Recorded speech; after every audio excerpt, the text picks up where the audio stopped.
আসসালামু আলাইকুম। সংবাদে আপনাদের সবাইকে স্বাগত জানাচ্ছি। আমি ফিরোজ তোহা। শুরুতেই আরবে কেবলস সংবাদ শিরোনাম।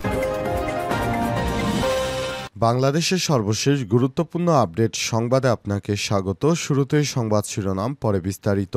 প্রথমে জানাবো, ছাত্রদল নেতার পরক্রিয়া প্রকাশ করায় যুবদল কর্মীকে হত্যা। সিলেটের গোলাপগঞ্জে এক ছাত্রদল নেতার বিরুদ্ধে রনি হোসেন ২৯ নামে এক যুবককে হত্যার অভিযোগ উঠেছে। সংশ্লিষ্টরা বলছেন, ওই ছাত্রদল নেতা পরক্রিয়া আসক্ত। তার পরক্রিয়ার ঘটনায় রনি ফেসবুক আইডি থেকে প্রকাশ করায় তাকে ছুরিকাঘাতে হত্যা করা হয়েছে। এরপর জানাবো, গাজীপুর স্টাইল আরও ৫ সাংবাদিককে হত্যার পরিকল্পনা, ছাত্রলীগের হোয়াটসঅ্যাপে চ্যাট ফাঁস। গাজীপুরের মতো ফেনীতে ৫ সাংবাদিকের ওপর হামলার পরিকল্পনা করার অভিযোগ উঠেছে নিষিদ্ধ সংগঠন ছাত্রলীগের বিরুদ্ধে। একটি হোয়াটসঅ্যাপ গ্রুপে করা তাদের পরিকল্পনা গোয়েন্দা তৎপরতায় ফাঁস হয়েছে বলে জানা গেছে। একতাই শক্তি নামের একটি হোয়াটসঅ্যাপ গ্রুপে এই হামলার পরিকল্পনা করা হয়। এদিকে শূন্য রিটার্নের বিধান নেই, দিলে ৫ বছরের জেল, বলছে এনবিআর। জাতীয় রাজস্ব বোর্ড এনবিআর সামাজিক যোগাযোগ মাধ্যমে শূন্য রিটার্ন দাখিলের প্রচারণাকে ভুল ধারণাভিত্তিক ও বিভ্রান্তিকর বলে আখ্যায়িত করে নতুন নির্দেশনা জারি করেছে। এখন থেকে কেউ যদি শূন্য রিটার্ন দাখিল করে তাহলে তার বিরুদ্ধে ব্যবস্থা নেবে এনবিআর এবং সর্বোচ্চ ৫ বছরের জেলের বিধান রাখা হয়েছে। এদিকে ব্রাজিল থেকে ৪ বন্দর ঘুরে চট্টগ্রামে আসা কন্টেইনারে তেজস্ক্রিয়তা। ব্রাজিল থেকে চট্টগ্রাম বন্দরে পৌঁছে এক কন্টেইনার তেজস্ক্রিয়তার উপস্থিতি শনাক্ত হয়েছে। বন্দরের মেগাপোর্ট ইনিশিয়েটিভ রেডিয়েশন ডিটেকটিভ সিস্টেমের মাধ্যমে এটি শনাক্ত করা হয়েছে। জানাবো, জাতি হিসেবে আমরা অসহিষ্ণু হয়ে পড়েছি, প্রতিরোধের বদলে ভিডিও করি। গাজীপুরের সাংবাদিক তুহিন হত্যার ঘটনায় দুঃখ প্রকাশ করে স্বরাষ্ট্র উপদেষ্টা জাহাঙ্গীর আলম চৌধুরী বলেছেন, আমরা জাতি হিসেবে খুব অসহিষ্ণু হয়ে গেছি, আমাদের এখন কোনো ধৈর্য নেই। তিনি আরও বলেন, আগে সমাজে কোনো অপরাধ কাজ হলে সবাই ঝাঁপিয়ে পড়ত সেটা থেকে বাঁচার জন্য। এখন সবাই দাঁড়িয়ে দাঁড়িয়ে মোবাইল দিয়ে ভিডিও করে। কতটা নির্লজ্জ জাতি দিন দিন তৈরি করছি আমরা।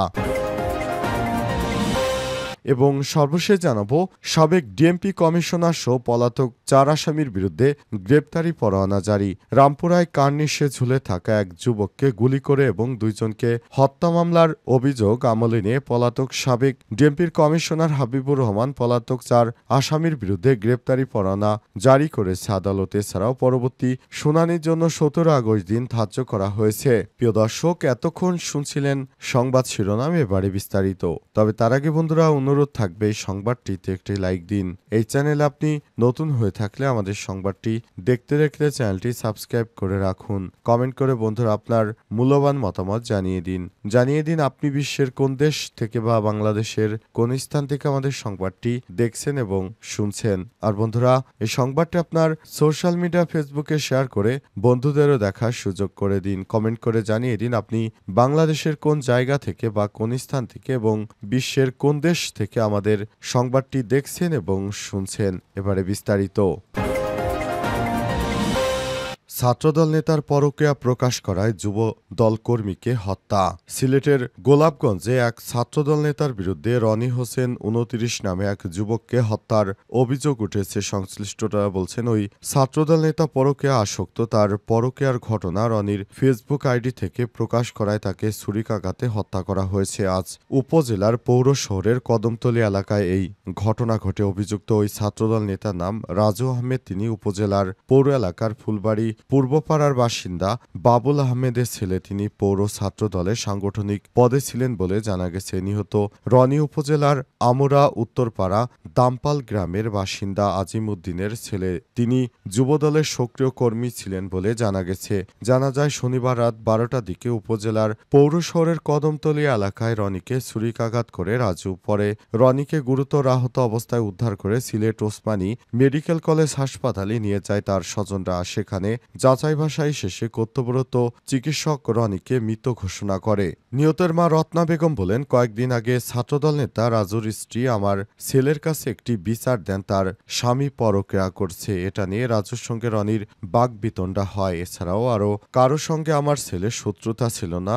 রাজুই আমার ছেলেকে হত্যা করেছে। গোপালগঞ্জ সিলেটের গোলাপগঞ্জ আমরাই ইউনিয়নের ভারপ্রাপ্ত চেয়ারম্যান মোহাম্মদ মোস্তাক আহমেদ বলেছেন, কী কারণে হত্যাকাণ্ড ঘটেছে তা এখনও জানা যায়নি। তবে নিহতের পরিবার এবং রাজনৈতিক কর্মীরা বলছেন, একটি পরকীয়ার ঘটনায় এই ঘটনা ঘটেছে। বিষয়টি নিশ্চিত করে গোলাপগঞ্জ মডেল থানার ওসি মনিরুজ্জামান মোল্লা বলেছেন, হত্যাকাণ্ডের সঙ্গে জড়িতদের গ্রেপ্তারে পুলিশ অভিযান অব্যাহত রেখেছে। গাজীপুরের ইসরায়েলে ৫ সাংবাদিককে হত্যার পরিকল্পনা নিষিদ্ধ ছাত্রলীগের হোয়াটসঅ্যাপে চ্যাট ফাঁস। গাজীপুরের মতো ফেনীর ৫ সাংবাদিকের ওপর হামলার পরিকল্পনা করার অভিযোগ উঠেছে নিষিদ্ধ সংগঠন ছাত্রলীগের বিরুদ্ধে।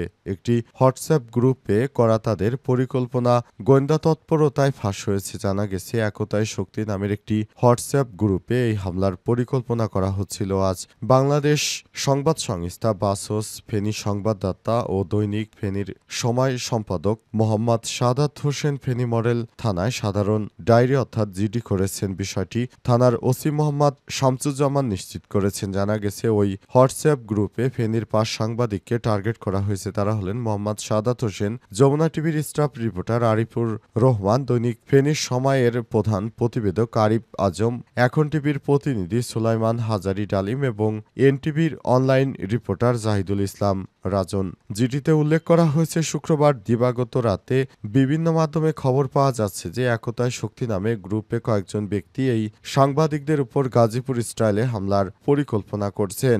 অভিযোগে আরও বলা হয়েছে, এই গ্রুপে আচমকা হামলা চালিয়ে সাংবাদিকদের কোপানো বা তাদের বাড়িঘরে রাতের আধারে অগ্নিসংযোগের পরিকল্পনা করা হচ্ছে। এই বিষয়টি জানানো হয়েছে। এরপরই নড়ে চড়ে বসেছে ওই সংবাদ মাধ্যমের বিভিন্ন সাংবাদিকরা। তারা জানিয়েছেন, আমাদের এভাবে হত্যা করার ঘটনায় নিরাপত্তা নিয়ে আশঙ্কা বোধ করছি এবং আমরা সাধারণ ডায়েরি অর্থাৎ জিডি করেছি।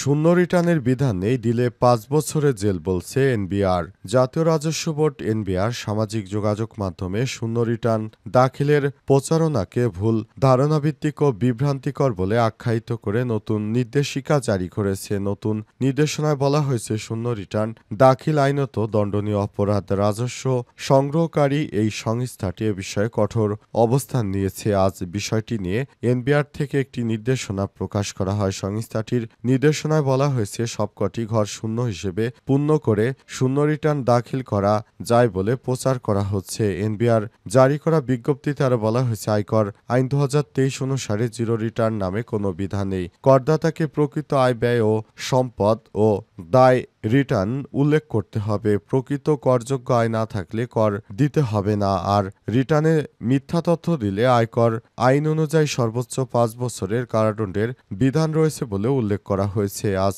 আইসিএমবি এর এক অনুষ্ঠানে যোগ দিয়ে এনবিআর চেয়ারম্যান আব্দুর রহমান খান আরও জানান, আয়কর আইনে জিরো বা শূন্য রিটার্ন কনসেপ্ট বা কোনো নিয়ম নেই। তিনি জিরো রিটার্নকে এক্সট্রিমলি ডেঞ্জারাস উল্লেখ করে বলেছেন, করদাতা রিটার্নে যা কিছু ডিক্লেয়ার করেছে সেটা তার বক্তব্য। যদি তা মিথ্যা হয় তাহলে আয়কর আইনে ৫ বছরের জেলের বিধান রাখা হয়েছে। যারা এই ধরনের মিথ্যা আয়কর দিবে তাদের বিরুদ্ধে এবার প্রশাসনের পক্ষ থেকে বড় ধরনের ব্যবস্থা নেওয়ার জন্য নির্দেশনা দেওয়া হয়েছে। ব্রাজিল থেকে ৪ বন্দর ঘুরে চট্টগ্রামে আসা কন্টেইনারে তেজস্ক্রিয়তা। ব্রাজিল থেকে চট্টগ্রাম বন্দরে পৌঁছানো এক কন্টেইনারে তেজস্ক্রিয়তার উপস্থিতি শনাক্ত হয়েছে। বন্দরে মেগাপোর্ট ইনিশিয়েটিভ রেডিয়েশন ডিটেকটিভ সিস্টেমের মাধ্যমে এটি শনাক্ত করা হয়েছে। গত ৩ আগস্ট চট্টগ্রাম বন্দরে পৌঁছায় কন্টেইনারটি। ৬ আগস্ট এটি খালাসের সময় ৪ নম্বর ফটক দিয়ে বের করার সময় তেজস্ক্রিয় সংকেত বাজে। পরবর্তীতে কাস্টমস কর্তৃপক্ষ কন্টেইনারটির খালাস স্থগিত করে আলাদা স্থানে রেখে দেয় কাস্টমস। সূত্র থেকে জানা গেছে কন্টেইনারটিতে ছিল পুরনো লোহার টুকরো বা ক্র্যাফট। প্রাথমিক পরীক্ষায় তাতে 3টি তেজস্ক্রিয় আইসোটোপ ও থোরিয়াম 232, রেডিয়াম 226 এবং ইরিডিয়াম 192 আইসোটোপ চিহ্নিত করা হয়েছে। বিকিরণের পরিমাণ প্রাথমিকভাবে ঘন্টায় 1 মাইক্রোসিয়েভার্টস ধরা পড়েছে, যা খুব উচ্চমাত্রা না হলেও স্বাস্থ্য ঝুঁকির আশঙ্কা করা হচ্ছে। কারণে কন্টেইনারটি মানুষের সংস্পর্শ এড়াতে আলাদা করে রাখা হয়েছে এবং বাংলাদেশ পরমাণু শক্তি কমিশনকে বিস্তারিত পরীক্ষার জন্য চিঠি দেওয়া হয়েছে। বিষয়ে চট্টগ্রাম বন্দর কর্তৃপক্ষ জানিয়েছে, বিষয়টির সঙ্গে সঙ্গে বাংলাদেশ পরমাণু শক্তি কমিশনকে জানানো হয়েছে। কমিশনের একটি বিশেষজ্ঞ দল কন্টেইনারটি পরীক্ষা নিরীক্ষা করে তেজস্ক্রিয়তার মাত্রা ও ঝুঁকি নির্ধারণ করেছে। পরমাণু শক্তি কমিশনের এক কর্মকর্তা জানান, এই ধরনের তেজস্ক্রিয় জিনিস মানুষের জন্য খুবই ক্ষতিকর। সুতরাং যারা এসব তেজস্ক্রিয় মৌল নিয়ে পরীক্ষা নিরীক্ষা করবেন তারাও সতর্ক থাকবেন। পাশাপাশি দেশের মানুষ যেন এর সঙ্গে কোনোভাবেই জড়াতে না পারে আপনারা সবসময় খেয়াল রাখবেন, যাতে করে কোনো ধরনের বড় কোনো সমস্যায় পড়তে না হয়।